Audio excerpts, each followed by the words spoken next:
Here we are exploring global citizenship education, and as we've spoken about before, critical thinking is one of the 4 key pillars of global citizenship education. So that's what we're going to explore this morning. Now, oftentimes critical thinking is talked about and examined in the context of higher education, but it's often neglected in adult learning more generally. So it's in that context to explore it in the next few minutes. Critical thinking is really important in terms of relationships, workplaces, communities, families, but really this morning we want to look at it in terms of the issues that global citizenship education tackles. So poverty, inequality, climate change, conflict. And at the core of critical thinking is the encouragement to ask the question, why? Why is it that we have these issues? What's driving them? What's the root causes of them? Another core part of critical thinking is making sure that we acknowledge we all have assumptions and bias, but where are they? Where are our blind spots? What is it that we could know more about? What is it that we could challenge ourselves to think differently about, knowing that we don't know everything? We also need to explore alternative ways of doing business, of structuring our economy, of treating the environment, of doing politics. But it's not just of alternative ways of doing things, it's also alternative ways of being and living.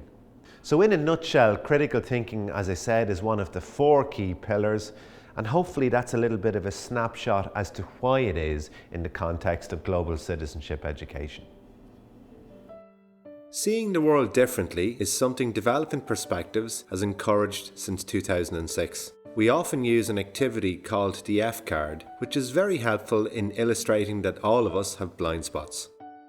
Count the number of letters F in the sentence, and as soon as you've got your answer, write down your number and turn the card back face down. How many's on this one? 6. 6, are you sure? Yes. Yeah, how many's on this one? 4. 4, right. There's 4 on this, okay? And there's 6 on this. Okay, don't worry about it for a second. There's 6 on all of them, right? Now, I want to kind of make sure that you notice that I'm not kind of like giving out, they're all the same card. There's no difference between anyone's card, okay? The question is, okay, what happened? Out of a group of 15 people, yeah, 4 people could count from 1 to 6. What you had is a blind spot, okay? Now, we've all got them. We've all got these things called blind spots. Scotomas, Greek word for blind spot. The real problem is that we've got at least 200,000 blind spots like in front of us every day. And the fact that it's a blind spot, we don't even see it.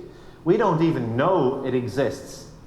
And it's in much more important areas of our lives than it is, let's say, for instance, on how many F's are on a card. That's only by way of showing you that in a group of 15, a lot of people can't see it. The life experience of participants in adult and community education is key. Group work and collaboration is an important aspect of encouraging critical thinking. At the exploratory phase, I started to see that really it wasn't about knowing all the facts and figures there is to know about the SDGs. Really, it was about changing my way of thinking, and I suppose looking at those critical analysis skills, looking at how we really think about things and how, I suppose, really challenging our perceptions of reality. And I think for me, that was so much more important than, having to know everything about the SDGs, because that way of thinking, I think, really just helps us to, I suppose, really address the goals and address global issues.